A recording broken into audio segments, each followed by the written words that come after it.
Bonjour être de lumière. Les oiseaux rivalisent de concerts pour vous enchanter le cœur aujourd'hui. Voici le bouquet du jour, cueilli avec cœur, rien que pour vous. Magnifique. Une explosion de beauté. Une petite causerie sur le fait que les pensées créent la réalité. Ce n'est pas ce qui vous arrive dans la vie qui détermine ce que vous ressentez, mais la façon dont votre pensée perçoit la réalité ordinaire. D'abord, ne croyez pas à chaque pensée. De nombreux systèmes cérébraux sont impliqués dans l'appréhension de la réalité. Quand vous éprouvez un sentiment négatif, réfléchissez. Nourrissez votre cerveau avec des informations précises et pas seulement répondant à une pulsion qui vous vient du ventre. Deuxième point. Vos pensées sont extrêmement puissantes. Nous sous-estimons souvent la puissance de notre pensée. À chaque pensée, le cerveau libère des produits chimiques. Quand nous ressentons une émotion positive, le cerveau libère des produits chimiques qui rendent plus heureux et aident à garder le cerveau en bonne santé. Et lorsque nous produisons des pensées négatives, c'est l'inverse. Ça nous rend tristes. Le cerveau fonctionne moins bien. Alors, cultivons les pensées positives. Troisième point, méfions-nous des pensées négatives. Ne vous faites pas des films à l'avance sur ce qui n'arrivera probablement jamais. Ça augmente le niveau de stress et diminue considérablement votre qualité de vie. Essayez plutôt de proposer des contre-pensées qui montrent que votre peur n'a pas d'objet. Imaginez-vous dans une forêt, humant l'air frais, écoutant les oiseaux, comme ici.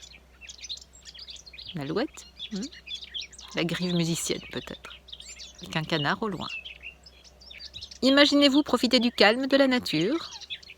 Et puis soudain, à 1 kilomètre, vous voyez ce qui ressemble à un énorme loup sanguinaire. Le loup vous a repéré. Il vous attend, de pattes fermes. Plus vous vous approchez, et plus vous vous apercevez que le loup est en réalité inoffensif car il est en papier. Votre cerveau se concentre sur la survie. La peur nous a aidés à survivre pendant des siècles. Notre cerveau primitif cherche toujours à nous protéger du danger et génère toutes ces peurs. Cela peut nous paralyser. Quatrième point, foncez. Dans une situation qui vous inquiète, arrêtez de réfléchir et foncez. Plus vous réfléchissez, plus votre censeur crée des raisons de ne pas agir. Ne vous posez pas de questions. La seule façon de développer son courage est de faire face à ses peurs, immédiatement, sans attendre. Quand vous êtes face au gouffre, sautez plutôt que d'attendre et de vous poser des questions. Plus vous hésitez, plus vous cherchez des raisons de ne pas agir, et vous n'agissez jamais. Et puis, vous perdrez complètement confiance en vous. N'hésitez pas, fermez les yeux, sautez.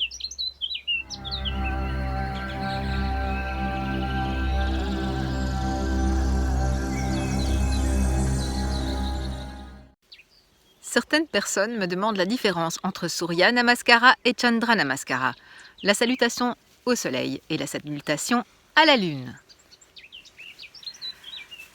Les deux enchaînements se ressemblent avec une posture supplémentaire pour la salutation à la lune, le croissant, et un rythme différent. Surya Namaskara peut être pratiqué une dizaine de fois dans un rythme dynamique, tonique, tandis que Chandra Namaskara sera pratiqué posément, maximum 3 fois, de chaque côté. Nous pratiquons de préférence Surya Namaskara à l'aube ou au crépuscule, juste au moment où le soleil change de monde. Tandis que Chandra Namaskara, salutation à la lune, se pratiquera de préférence au moment de la pleine lune ou de la nouvelle lune. Les postures sont les suivantes. Nous commençons en Samastiti, les pieds l'un contre l'autre, les mains jointes, en prana. Nous nous concentrons, soit sur le soleil, soit sur la lune. Inspire, nous levons les bras vers le haut et vers l'arrière. Les mains se détachent en salutation au soleil, les mains restent jointes en salutation à la lune. Expire. Les mains descendent jusqu'au sol à plat de part et d'autre des pieds, le regard vise les genoux. Les jambes restent tendues, Padahastasana ou Uttanasana. Inspire, jambes droites vers l'arrière. Le menton se redresse, la tête bascule en arrière. Nous montons sur les doigts en Ashwasanchalasana, la posture équestre. En salutation à la lune, nous nous plaçons en croissant. Les bras remontent et basculent vers l'arrière. Les mains restent en prana. Expire, jambe gauche vers l'arrière. Nous appuyons sur les mains, les pieds l'un contre l'autre. Nous remontons en planche.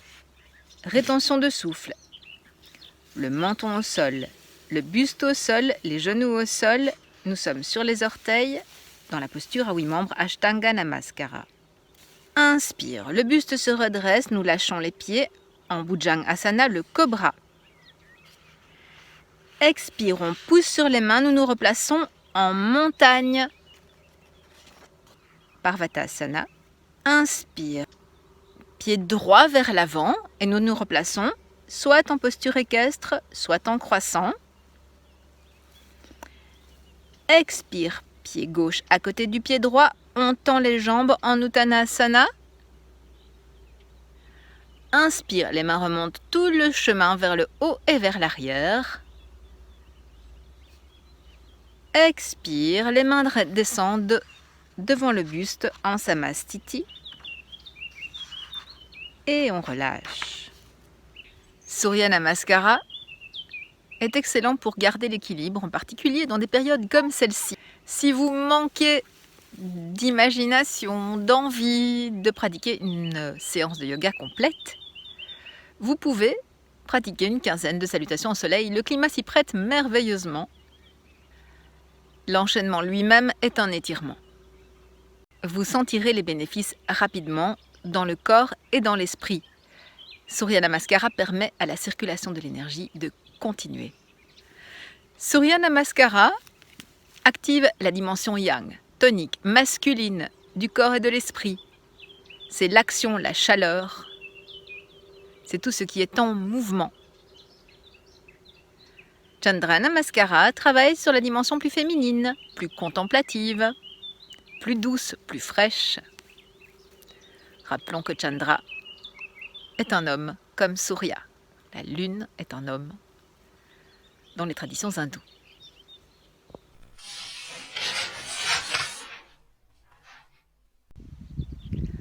Avec ses 14 milliards de cellules nerveuses, sa capacité de stockage et de traitement incommensurable, le cerveau apparaît sans aucun doute comme un univers des plus mystérieux.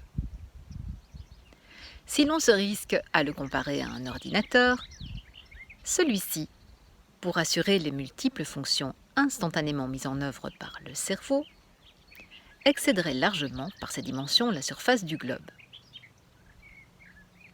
Même cette comparaison démesurée semble futile devant les capacités encore mal définies de ce prodigieux centre de commande, d'organisation et de communication.